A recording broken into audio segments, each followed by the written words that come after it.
Selamat pagi jemaat Tuhan. Pada pagi hari ini kita kembali merenungkan firman Tuhan dengan sebuah tema. Tahun 2024, aku diberkati.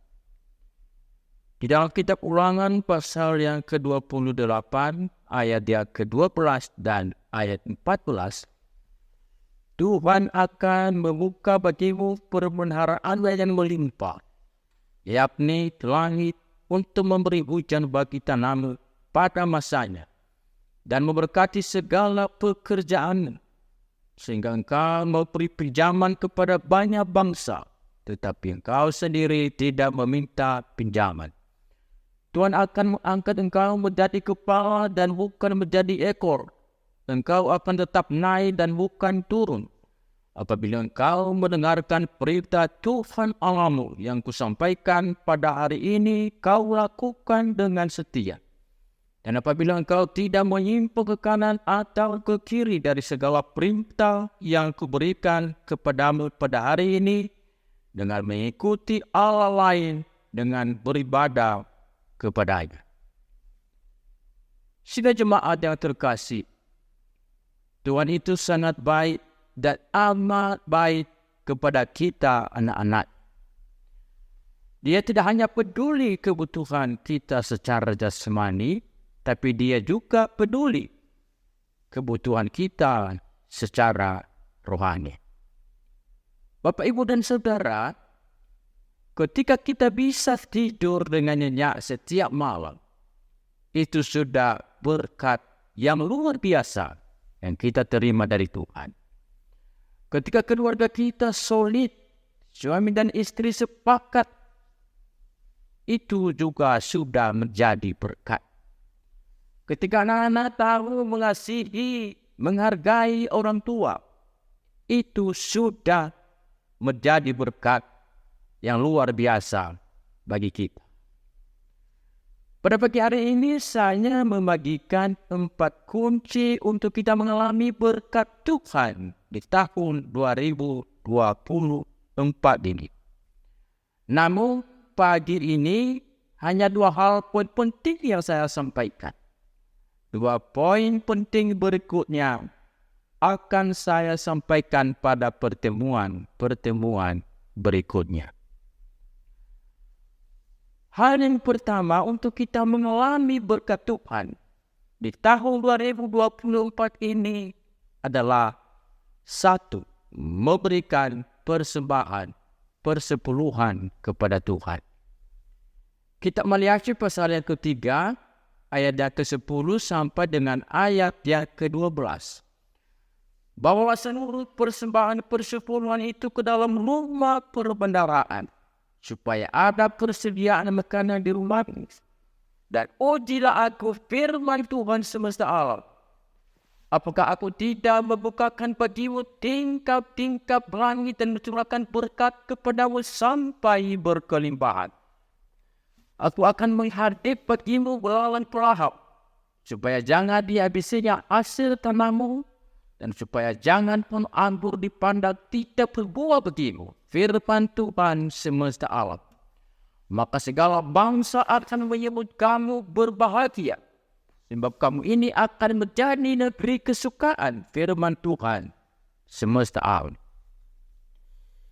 Bapak, Ibu, dan Saudara, firman Tuhan yang barusan kita dengar dari kitab Maliaki ini merupakan perintah Allah kepada seluruh bangsa Israel dan juga kepada kita semua orang percaya di zaman sekarang ini tanpa kecuali.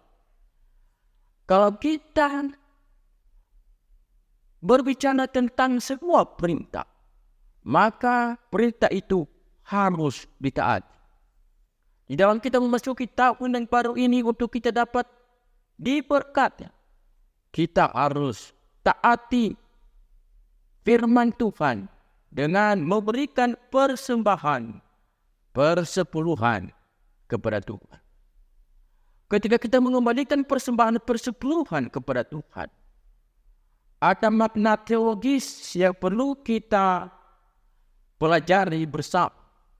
Pertama, memberi persembahan persepuluhan kepada Tuhan sebagai bukti bahwa kita taati perintah Tuhan dan kita pasti terberkati. Yang kedua, sebagai bukti pengakuan iman kita bahwa Tuhanlah yang menjadi pemilik apa yang kita miliki saat ini. Dan yang ketiga, sebagai bukti kita menghargai Tuhan sebagai pemilik segala-galanya, termasuk hidup kita. Amsal pasal yang ketiga, ayat yang ke-9 sampai dengan ayat yang ke-10. Muliakanlah Tuhan dengan hartamu dan dengan hasil pertambahan dari segala penghasilan.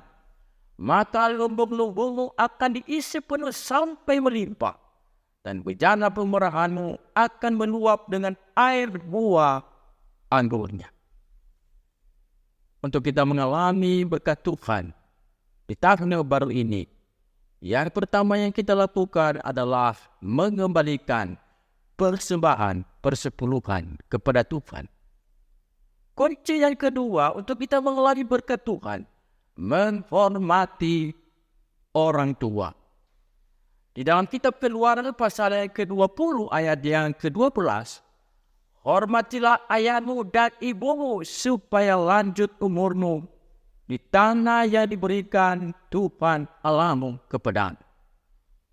Bapak, Ibu, dan Saudara, menghormati orang tua adalah merupakan keharusan dan perintah yang harus dilakukan oleh seluruh bangsa Israel dan setiap orang percaya.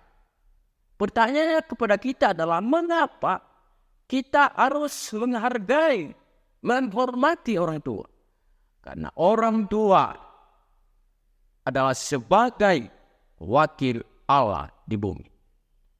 Kita tidak melihat Allah secara mata jasmani. Namun ketika kita menghargai orang tua dan mengasihi mereka dengan segenap hati, maka itu bukti kita juga menghargai Allah. Saudara, ada berkat yang kita terima ketika kita menghargai orang tua, papa dan mama. Yang pertama, kita memiliki umur yang panjang. Dan yang kedua, kita memiliki damai sejahtera. Namun di zaman sekarang ini, menghormati dan mengasihi orang tua sudah mulai luntur. Ada pepatah yang mengatakan seorang ibu bisa menghidupkan 10 orang anak. Tapi 10 orang anak tidak bisa menghidupi seorang ibu. Suatu hal yang sangat ironis.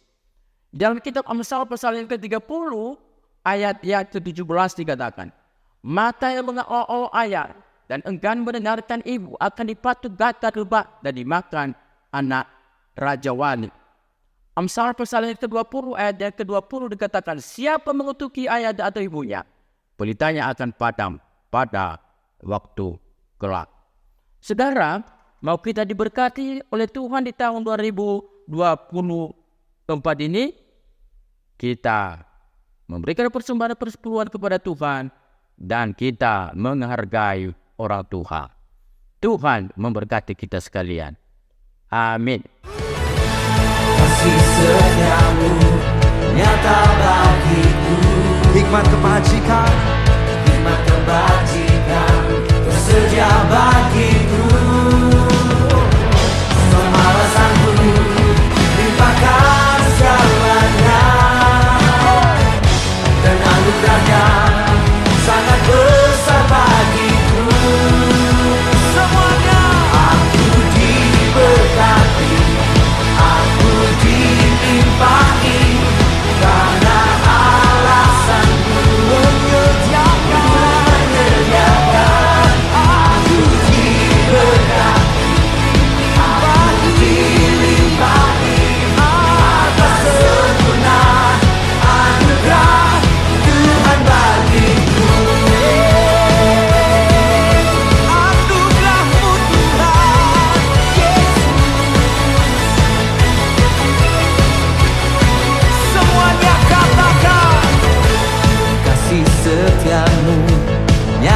bagiku. Hikmat kebajikan tersedia bagiku. Oh, sebab Allah sanggup